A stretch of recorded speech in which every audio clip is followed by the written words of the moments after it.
played Atari today. Greetings everyone, it's Adam with the Rata Non Grata, and felt like that for my first video on Tiger-Heli, which was just released by Atari and licensed from Tatsujin, should play it on a CRT on the 7800, the original 7800 instead of the 7800 Plus. And so might be a little hard to tell everything, but this looks dang good in person. And I played it already on the 7800 Plus, where you could tell like screens like this are in the high resolution mode, whereas screens like the normal gameplay I think is the lower resolution modes, or at least it was more obvious in the on an LCD like that. But on a CRT it looks better for sure, on the resolution and just the way the pixels blend together as they tend to do there. But it's really too bad that more 7800 games didn't do screens like this in the higher resolution mode, because you didn't need to worry so much about colors. Of course, due to my setup with my phone here, I didn't bring my my tripod with the phone holder, so I'll have to just use something else here that it sits on. But one thing that this has over the NES port is that title screen right there is accurate to the arcade. Even the effect with the Tiger-Heli is better. The colors are also a little bit different on the CRT than they are on the LCD, but let's go.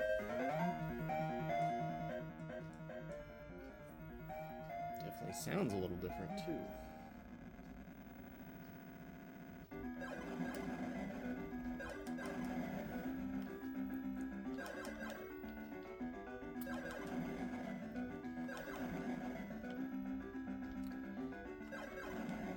I do like the effect of the smolderingness, although they do kind of look like eggs or something. I guess I could just hold the button down to fire.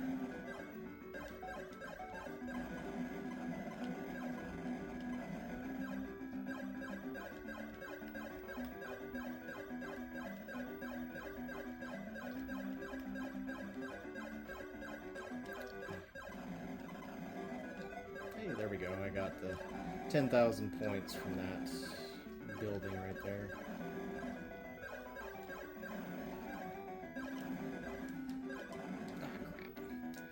It was a little tough on level 1, where when you start getting all these tanks, because they track you pretty well. Dang it, I was paying attention to one part of the screen when I should have been looking at another.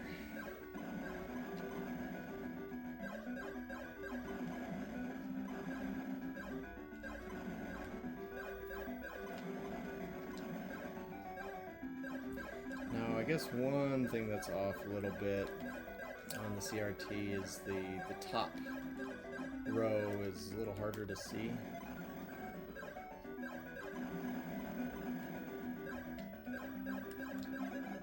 Or the very top of the screen, it's a section that's being rendered in the 7800's higher resolution mode than the rest of the game is.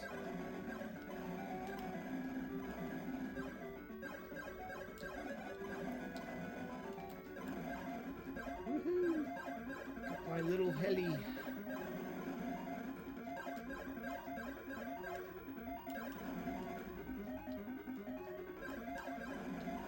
As I recall, or at least by double checking on YouTube with NES port footage, there's a lot of glitching on the NES version, at least at the top of the screen when it's scrolling, but this is all pretty smooth, no flickering, no glitches.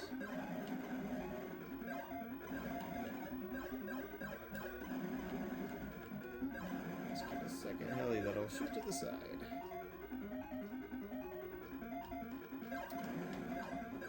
So yeah, definitely my opinion on this one is that had this been released back in like 1987, which is when the NES port was released, the arcade game itself was 85, and as an arcade operator, I very much like having ports take a little bit of time, because if they're out while the game's still being sold to arcade operators and making money, then they stop making money, and that's consistently proven over time. So if anybody's ever like, well, arcades are dead, which they're not, but if they're ever thinking that, it's like console ports did a lot of damage, just because if people could play it at home and it's good enough, or if it's arcade perfect, then why would they go to the arcade?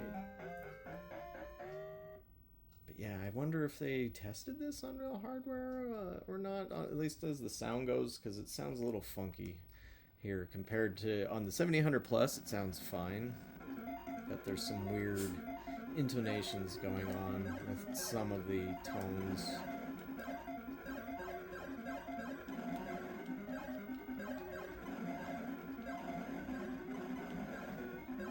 Where they sound almost like they're underwater for a second. Not sure how well that's coming across on the filming here, but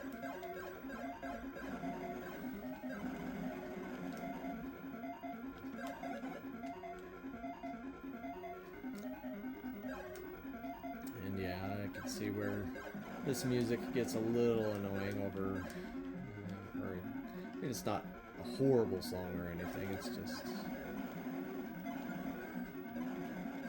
it's a little bit repetitive to not have a different soundtrack on the second level. But you know, that's how the arcade version went.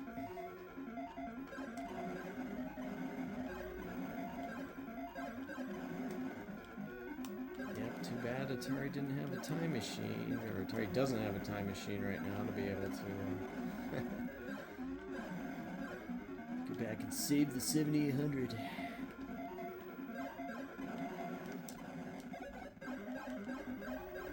Cool bomb effect. I think it's lacking a color or two from the arcade version, but otherwise it looks pretty much the same. Nothing to complain about.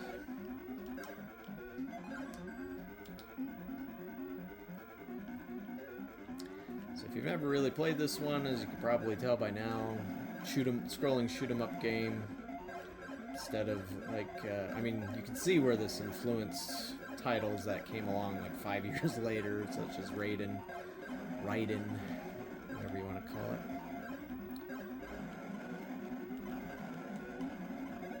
And a bunch of other games from the era. I think I played the arcade version once.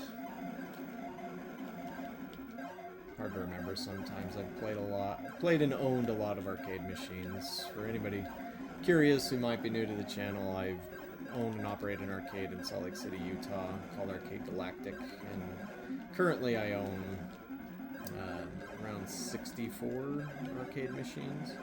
Yeah, not all of it's retro stuff, because, well, unfortunately retro doesn't make money on the modern market. Like, even if you're... even if you're running a retro arcade with free play and drinks and all that stuff, it's still pretty tough. Crap, I lost all my niceties. So this is going to be a lot harder. Holy crap. Stop shooting at me. This is where it becomes a dodge 'em up, which is where, personally, I'm not a huge fan of bullet hell shooters, even though I've owned a few and own one or two. Like, I have Dodonpachi True Death Exa label, which is the ultimate version of what is better known as Dodonpachi Saidai Ojo. But, you know, I'm not as into bullet hell type shoot 'em ups as much as some other people, just because to me it's like dodging more than it is shooting sometimes. Sure, there's plenty of shooting going on, but there's lots and lots of dodging there. Of course, this was developed well before the concept of a bullet hell shooter. wouldn't come in for like 8 years after this arcade version originally came along. I guess I could say that it's easier to play too on the CRT compared to the LCD. Can you beat my score? That's what I should be headlining this as. But I am curious, they must have put something like a pokey into the cartridge. I hadn't read up much on it on Atari Age to find out for sure what additional hardware there was, but it was interesting to note that the 7800 Plus needed a firmware update for this, which was the first time I had bothered to update my 7800 Plus, so I need to actually see if that update also fixed anything like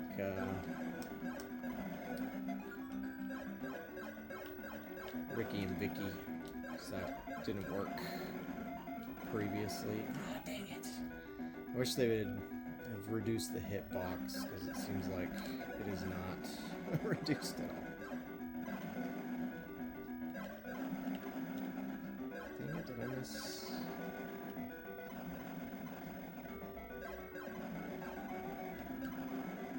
Little Heli, as they call it.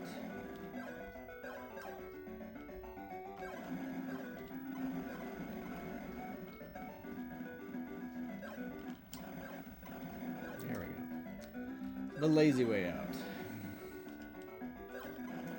Oh, one thing that I should also note is that the designs of the different enemies in this port are more accurate to the arcade too, compared to the NES version. Yeah, we got the firepower. We got the tools, got the talent. Even though that's completely different IP.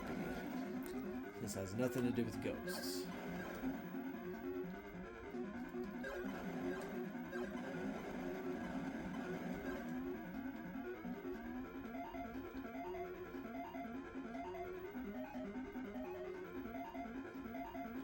Nothing happening.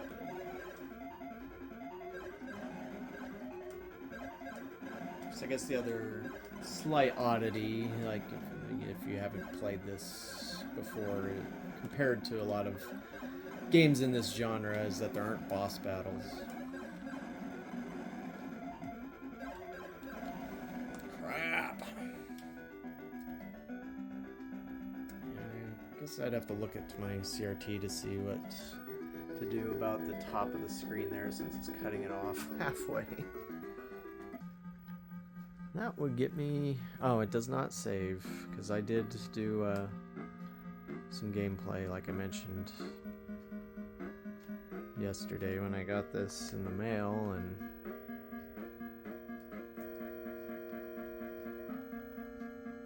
I had to set some high scores. Makes me wonder if it has a high score cartridge support, which I don't have one of those, but that'd be cool. But yeah, that's Tiger-Heli, new for the Atari 7800 and 7800 Plus. It is cool to me that there are physical cartridge releases of brand new games on hardware that's almost 40 years old.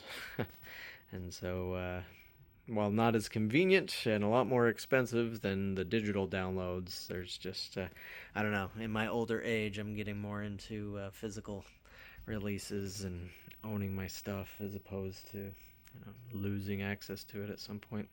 But let me know what you think about this one in the comments below. Thanks for watching for these almost 15 minutes, and we'll catch you on the next video.